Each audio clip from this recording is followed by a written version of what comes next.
ബാല്യകാലത്ത് ഉണ്ടായ ചില വേദനാജനകമായ സിറ്റുവേഷൻസ് ഇപ്പോഴും വലുതായ ശേഷവും നിങ്ങളുടെ ജീവിതത്തിൽ റിപ്പീറ്റഡ് ആയിട്ട് കാണാറുണ്ടോ? എന്നാൽ ആ റിപ്പീറ്റഡ് ആയിട്ടുള്ള പാറ്റേൺ ബ്രേക്ക് ചെയ്യാൻ ഇന്ന് ഞാൻ നിങ്ങൾക്കൊരു മെത്തേഡ് ഈ വീഡിയോയിൽ പറഞ്ഞിരുന്നതാണ്. അതുകൊണ്ട് ഈ വീഡിയോ പൂർണ്ണമായും കാണുക. കുട്ടിക്കാലത്ത് മറ്റുള്ളവരുടെ ഇടയിൽ നിന്നും നിങ്ങൾക്കുണ്ടായ അവഗണന, നിങ്ങൾ ഒരു ഇമ്പോർട്ടന്റ് ആയിട്ടുള്ള വ്യക്തി അല്ല എന്നുള്ള ഒരു തോന്നൽ, അത് ഇമ്പോർട്ടന്റ് ആക്കാൻ വേണ്ടി നിങ്ങൾ വളരെയധികം ശ്രമിച്ചിരിക്കാം. നിങ്ങളുടെ പേരൻസ് ചിലപ്പോൾ നിങ്ങളെ ആ സമയത്ത് അവരുടെ ജോലി തിരക്ക് മൂലമോ അല്ലെങ്കിൽ അവരുടെ എന്തെങ്കിലും ജീവിത സാഹചര്യം മൂലമോ നിങ്ങൾക്ക് അവഗണന കൊടുത്തിട്ടുണ്ടാവാം. പക്ഷേ നിങ്ങളുടെ മനസ്സിൽ അതൊരു വേദനയായിട്ട് ഇപ്പോഴും ഉണ്ട്. ആ മുറിവ് എപ്പോൾ നിങ്ങൾ സുഖപ്പെടുത്തുന്നില്ല അന്ന് വരെയും നിങ്ങൾ ഈ പാറ്റേണുകൾ നിങ്ങളുടെ ജീവിതത്തിൽ അട്രാക്ട് ചെയ്തുകൊണ്ടേയിരിക്കും. അതായത് നിങ്ങൾ ചെറിയ കുട്ടിയായിരുന്നപ്പോൾ ആ ഒരു ഇന്നർ സെൽഫിന് ഉണ്ടായ മുറിവുകൾ ഒരു പാറ്റേൺ പോലെ നിങ്ങളെ ഇപ്പോഴും പിന്തുടരുന്നുണ്ട്.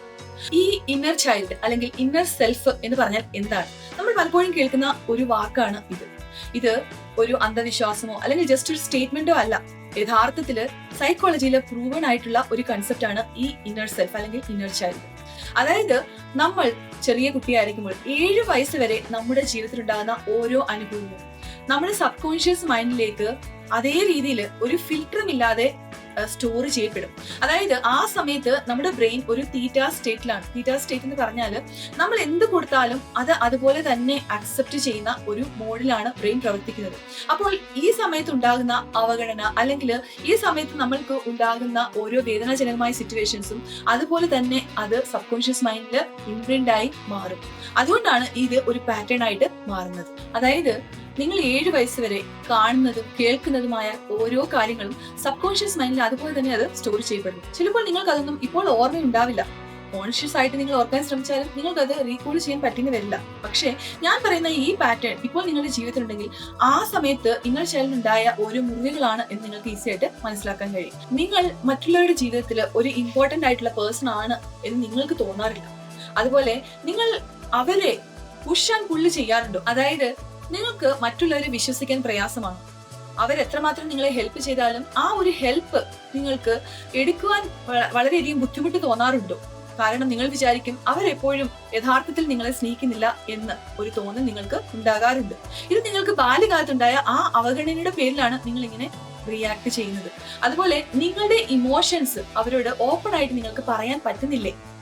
നിങ്ങൾക്കൊരു പ്രോപ്പർ ആയിട്ടുള്ള കമ്മ്യൂണിക്കേഷൻ മറ്റുള്ളവരുമായിട്ട് ഇല്ല എന്നുണ്ടെങ്കിൽ തീർച്ചയായിട്ടും ഇത് ബാല്യകാലത്ത് ഉണ്ടായ ആ ഒരു വേദനയുടെ ആഫ്റ്റർ എഫക്റ്റ് ആണ്. പലപ്പോഴും നമ്മൾ നമ്മുടെ ബാല്യകാലത്തെ ഓർക്കുമ്പോൾ ചിലപ്പോൾ നമ്മുടെ മാതാപിതാക്കന്മാരെ കുറ്റപ്പെടുത്തുകയോ അല്ലെങ്കിൽ ആ സമയത്തുണ്ടായ സിറ്റുവേഷനെ നമ്മൾ വിചാരിച്ച് അത് നമുക്ക് ജീവിതത്തിൽ എന്തുകൊണ്ട് ഉണ്ടായി എന്നുള്ള ക്വസ്റ്റ്യൻ നമ്മൾ ചോദിക്കാറുണ്ടാവാം. പക്ഷെ അതൊക്കെ ചോദിച്ച് നമ്മൾ ഇരുന്നാൽ, അങ്ങനെ വിഷമിച്ചിരുന്നാൽ നമ്മുടെ ജീവിതത്തിൽ ഒരു മാറ്റം ഉണ്ടാവുകയില്ല. ചിലപ്പോൾ അവരുടെ പരിധിക്കുള്ളിൽ വെച്ച് അവർക്ക് ചെയ്യാൻ കഴിയുന്നിടത്തോളം നല്ല രീതിയിൽ നമ്മളെ നന്നായിട്ട് നോക്കിയിട്ടുണ്ടാവാം. അത് അവരുടെ സാഹചര്യമാവാം. അത് അക്സെപ്റ്റ് ചെയ്തുകൊണ്ട് നമ്മുടെ റെസ്പോൺസിബിലിറ്റി നമ്മൾ ഏറ്റെടുത്തുകൊണ്ട് ഈ പാറ്റേണിൽ നിന്നും നമ്മൾ ഹീൽ ആയിക്കൊണ്ട് മുന്നോട്ട് പോയാൽ നമ്മുടെ ജീവിതത്തെ നമുക്ക് സന്തോഷകരമാക്കി മാറ്റാൻ കഴിയും. കാരണം നമ്മുടെ ജീവിതത്തിന്റെ റെസ്പോൺസിബിലിറ്റി നമുക്ക് തന്നെയാണ്. നിങ്ങൾ എപ്പോഴും മറ്റുള്ളവരുടെ അംഗീകാരം തേടാറുണ്ടോ? അതായത് നിങ്ങളുടെ മൂഡ് എലിവേറ്റ് ചെയ്യാനും അല്ലെങ്കിൽ അത് നിങ്ങൾക്ക് എപ്പോഴും സങ്കടപ്പെടുത്താനും മറ്റുള്ളവരുടെ വാക്കിനാൽ കഴിയുന്നുണ്ടോ? അവർ നിങ്ങളെ പ്രേസ് ചെയ്താൽ നിങ്ങൾക്ക് വളരെ സന്തോഷം തോന്നാറുണ്ട്. അവരെന്തെങ്കിലും നിങ്ങളെ കുറ്റപ്പെടുത്തിയാൽ ഫുൾ ഡേ മൂഡ് ഓഫ് ആയിട്ട് നിങ്ങൾക്ക് തോന്നാറുണ്ടോ? എങ്കിൽ തീർച്ചയായിട്ടും ഇത് ബാല്യകാലത്തുണ്ടായ ആ ഒരു മുറിവിന്റെ ആ ഒരു പാറ്റേണിന്റെ ആ അനുഭവമാണ്. അപ്പോൾ ഈ കാര്യങ്ങൾ നിങ്ങൾ ബ്രേക്ക് ചെയ്തേ മതിയാവുകയുള്ളൂ. എന്നെങ്കിൽ മാത്രമേ നിങ്ങളുടെ ഇമോഷൻസിന്റെ കൺട്രോൾ നിങ്ങൾക്ക് തിരിച്ചെടുക്കാൻ കഴിയുകയുള്ളൂ. അല്ലെങ്കിൽ അത് എപ്പോഴും മറ്റുള്ളവരുടെ കയ്യിൽ തന്നെ ആയിരിക്കും. മറ്റുള്ളവർ നിങ്ങളെ വിട്ടിട്ട് പോകും എന്ന് വിചാരിച്ച് അവർ എത്ര മോശമായി പെരുമാറിയാലും നിങ്ങൾ എല്ലാം സഹിച്ചുകൊണ്ട് ആ റിലേഷൻഷിപ്പിൽ നിലനിൽക്കാറുണ്ടോ? അല്ലെങ്കിൽ മറ്റുള്ളവരെ വിശ്വസിക്കാതെ അവരെ പുഷ് ചെയ്ത് നിങ്ങൾ മുന്നോട്ട് പോകാറുണ്ടോ? ഈ 2 കാര്യങ്ങളും നിങ്ങളുടെ ജീവിതത്തിൽ ഉണ്ടെങ്കിൽ തീർച്ചയായിട്ടും അതും ബാല്യകാലത്തെ ആ ഒരു മുറിവിന്റെ ആ പാറ്റേൺ ആണ്. ഇപ്പോൾ നിങ്ങളുടെ ജീവിതത്തിലുള്ള പാറ്റേൺ എന്താണെന്ന് നിങ്ങൾക്ക് ചിലപ്പോൾ മനസ്സിലായിട്ടുണ്ടാവാം. അതായത് അറ്റാച്ച്മെന്റ് സ്റ്റൈൽ ആണോ നിങ്ങൾക്കുള്ളത്? അതോ മറ്റുള്ളവരെ പുഷ് ചെയ്യുന്നതും പുള്ളി ചെയ്യുന്നതുമായിട്ടുള്ള പാറ്റേൺ ആണോ നിങ്ങൾക്കുള്ളത്? അതോ മറ്റുള്ളവർ നിങ്ങളുടെ ജീവിതത്തിൽ നിന്നും നിങ്ങളെ വിട്ടിട്ട് പോകുമോ എന്നുള്ള ഒരു പേടിയാണോ? അവഗണനയാണോ? അതോ മറ്റുള്ളവർ നിങ്ങൾക്ക് വില കൽപ്പിക്കുന്നില്ല, യു ആർ നോട്ട് ഇനഫ് എന്നുള്ള ഒരു ചിന്തയാണോ നിങ്ങളെ അലട്ടുന്നത്? ഏതാണ് നിങ്ങളുടെ പാറ്റേൺ എന്ന് ആദ്യം നിങ്ങൾ മനസ്സിലാക്കുക. അതിനുശേഷം നിങ്ങൾക്ക് ഈ ഞാൻ പറയാൻ പോകുന്ന ഈ ടെക്നിക്ക് കുറച്ച് ദിവസം ചെയ്യാം. മിനിമം ഒരു 21 ഡേയ്സ് നിങ്ങൾ ചെയ്ത് നോക്കിയാൽ തീർച്ചയായിട്ടും നിങ്ങൾക്ക് ആ പാറ്റേണിൽ നിന്നും പൂർണ്ണമായിട്ടും ഒരു ബ്രേക്ക് ചെയ്തുകൊണ്ട് ഒരു ഹീലിംഗിലേക്ക് പ്രവേശിക്കാൻ കഴിയും. ഇപ്പോൾ ഞാൻ പറയാൻ പോകുന്ന ടെക്നിക്ക് മിറർ ടെക്നിക്കാണ്. ഈ മിറർ ടെക്നിക്ക് നിങ്ങൾ ചെയ്യുന്നതിലൂടെ നിങ്ങൾക്ക് നിങ്ങളെ മനസ്സിലാക്കുവാനും ഒരു കോൺഫിഡൻസ് വർദ്ധിപ്പിക്കുവാനും ആവശ്യമില്ലാത്ത പാറ്റേണിൽ നിന്നും വെളിയിലേക്ക് വരുവാനും നിങ്ങൾക്ക് കഴിയും. അപ്പോൾ നിങ്ങൾ ഒരു കണ്ണാടിയുടെ മുന്നിൽ നിൽക്കുക.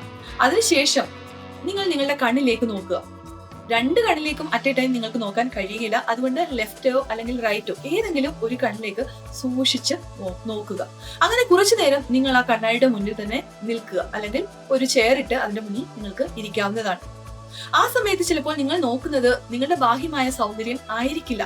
നിങ്ങൾ കുറച്ചു നേരം നിങ്ങളുടെ കണ്ണിലേക്ക് നോക്കുമ്പോൾ നിങ്ങൾക്ക് ആ ഒരു ഇന്നർ പാറ്റേൺ മനസ്സിലാക്കാൻ കഴിയും. നിങ്ങൾ ചിലപ്പോൾ ഇന്നർ ചൈൽഡിനോടായിരിക്കാം, ആ ഇന്നർ സെൽഫിനോടായിരിക്കാം നിങ്ങൾ സംസാരിക്കാൻ പോകുന്നത്. ഇപ്പോൾ ആ കണ്ണാടിയിലേക്ക് നോക്കി കുറച്ചു നേരം ഇരുന്നതിന് ശേഷം നിങ്ങൾക്ക് നിങ്ങളോട് തന്നെ ഇങ്ങനെ പറയാം: നിങ്ങൾക്ക് വേദനയുണ്ട് എന്ന് എനിക്കറിയാം.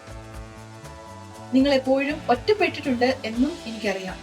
ഞാൻ പലപ്പോഴും നിങ്ങളെ ശ്രദ്ധിച്ച് കേൾക്കാറുണ്ടായിരുന്നില്ല എന്നും ഞാൻ മനസ്സിലാക്കുന്നു. വാക്കുകൾ നിങ്ങൾ ആ ഒരു ഇമോഷനോട് കൂടി, ആ ഒരു ഫീലിംഗോട് കൂടെ പറയുമ്പോൾ തീർച്ചയായിട്ടും ചിലപ്പോൾ നിങ്ങൾക്ക് കരയാൻ തോന്നാം. അങ്ങനെ കരയാൻ നിങ്ങൾക്ക് തോന്നുകയാണെങ്കിൽ തീർച്ചയായിട്ടും നിങ്ങളത് കരയുക. കാരണം നിങ്ങളുടെ ഉള്ളിൽ കിടക്കുന്ന ആ ഒരു ഇന്നർ സെൽഫിന്റെ ഒരു വേദനയാണത്. തീർച്ചയായിട്ടും അത് ഹോൾഡ് ചെയ്യാൻ പാടില്ല. നിങ്ങൾ കരഞ്ഞു തന്നെ അവിടെ ആ കാര്യങ്ങളെ റിലീസ് ചെയ്യാൻ ശ്രമിക്കുക. ഈ കാര്യങ്ങൾ പറഞ്ഞതിന് ശേഷം വീണ്ടും നിങ്ങൾ നിങ്ങളുടെ കണ്ണിലേക്ക് നോക്കിക്കൊണ്ട് ദീർഘമായ ശ്വാസം ഉള്ളിലേക്ക് എടുക്കുകയും ശ്വാസം വെളിയിലേക്ക് വിടുകയും ചെയ്യുക. ഇങ്ങനെ 3 പ്രാവശ്യം ചെയ്തതിനു ശേഷം നിങ്ങളുടെ മനസ്സൊന്ന് റിലാക്സ് ആകും. ആ സമയത്ത് നിങ്ങൾക്ക് നിങ്ങളുടെ ഇന്നർ സെൽഫിന് ഒരു അഷുറൻസ് കൊടുക്കാം. അതായത് നിങ്ങൾ വീണ്ടും നിങ്ങളോട് തന്നെ പറയുക: ഞാൻ എപ്പോഴും നിങ്ങളോട് കൂടെയുണ്ട്. എല്ലാ കാര്യങ്ങളും ഇനി മുതൽ ഞാൻ കേൾക്കും. ഞാൻ നിന്നോടൊപ്പം എപ്പോഴും ഉള്ളത് കൊണ്ട് നമുക്ക് ഒരിക്കലും തനിയെ അല്ല ഇനി മുന്നോട്ട് നടക്കേണ്ടത്. നമ്മൾ എപ്പോഴും ഒരുമിച്ചാണ് ഇനി മുന്നോട്ട് പോകുന്നത്. ഈ അഷുറൻസ് ഞാൻ നിങ്ങൾക്ക് തരികയാണ്. നിങ്ങൾ എപ്പോഴും എന്നോട് കൂടെ ഉള്ളതിന് നന്ദി. ഇപ്പോൾ നിങ്ങൾ നിങ്ങളോട് തന്നെ ഈ അഷുറൻസ് ചെയ്യുമ്പോൾ നിങ്ങൾക്കൊരു കോൺഫിഡൻസ് ഉണ്ടാവും. നിങ്ങൾക്ക് ഒരു സേഫ്റ്റി ഫീൽ ഉണ്ടാവും. നിങ്ങൾക്ക് ഓട്ടോമാറ്റിക്കായിട്ട് ഒരു സെൽഫ് കോൺഫിഡൻസ് വർദ്ധിക്കുന്നതായിട്ട് മനസ്സിലാക്കാൻ പറ്റും. ഇങ്ങനെ സെൽഫ് കോൺഫിഡൻസ് വർദ്ധിക്കുമ്പോൾ നിങ്ങളുടെ മനസ്സിനൊരു ക്ലാരിറ്റി ഉണ്ടാവും. നിങ്ങൾക്ക് നിങ്ങളോടുള്ള റെസ്പെക്ട് കൂടും. ആ ഒരു കോൺഫിഡൻസും സെൽഫ് എസ്റ്റീമും വർദ്ധിക്കുമ്പോൾ തീർച്ചയായിട്ടും നിങ്ങൾ നിങ്ങളെ നോക്കുന്ന രീതി തന്നെ മാറും. മറ്റുള്ളവർ നിങ്ങൾക്ക് ഇമ്പോർട്ടൻസ് തന്നാലും ഇല്ലെങ്കിലും നിങ്ങൾക്ക് ഇമ്പോർട്ടൻസ് കൊടുക്കാൻ തുടങ്ങും. അപ്പോൾ മറ്റുള്ള ആ ഒരു എക്സ്റ്റേണൽ എൻവയോൺമെന്റിൽ എന്തൊക്കെ നടന്നാലും നിങ്ങളുടെ ഇന്റേണൽ എൻവയോൺമെന്റ്, അതായത് നിങ്ങളുടെ മനസ്സ് ക്ലിയർ ആയിട്ടും പീസ്ഫുൾ ആയിട്ടും ഇരുന്നാൽ ആ കാര്യങ്ങളൊക്കെ നിങ്ങൾക്ക് മാനേജ് ചെയ്യാനുള്ള ആ എബിലിറ്റി നിങ്ങൾക്ക് ലഭിക്കും. ആ ഒരു സെൽഫ് കോൺഫിഡൻസോട് കൂടെ നിങ്ങൾ മുന്നോട്ട് പോകുമ്പോൾ ഏത് പാറ്റേണും നിങ്ങൾക്ക് ഈസി ആയിട്ട് ബ്രേക്ക് ചെയ്യാൻ കഴിയും. അതിൽ നിന്ന് നിങ്ങൾക്കൊരു ഹീലിംഗ് ഉണ്ടാവും. അപ്പോൾ ഈ പ്രോസസ്സ് നിങ്ങൾ അടുത്ത കുറേ ദിവസം, മിനിമം ഒരു 21 ദിവസം നിങ്ങൾ ചെയ്യുക. അതിനുശേഷം നിങ്ങൾ ബ്രീത്തിങ് എക്സസൈസ്, ഏതെങ്കിലും ഒരു ബ്രീത്തിങ് എക്സസൈസ് ചെയ്തുകൊണ്ട് നിങ്ങളുടെ മനസ്സിനെ കാമാക്കി വെക്കുക. ഇത് ചെയ്തതിനു ശേഷം നിങ്ങൾക്കുണ്ടാകുന്ന പോസിറ്റീവ് ആയിട്ടുള്ള മാറ്റങ്ങൾ കമന്റ് ബോക്സിൽ എഴുതുക. ചാനൽ നിങ്ങൾ സബ്സ്ക്രൈബ് ചെയ്തിട്ടില്ലെങ്കിൽ ചാനൽ സബ്സ്ക്രൈബ് ചെയ്യുക. മറ്റുള്ളവർക്കായിട്ട് ഷെയർ ചെയ്യുക.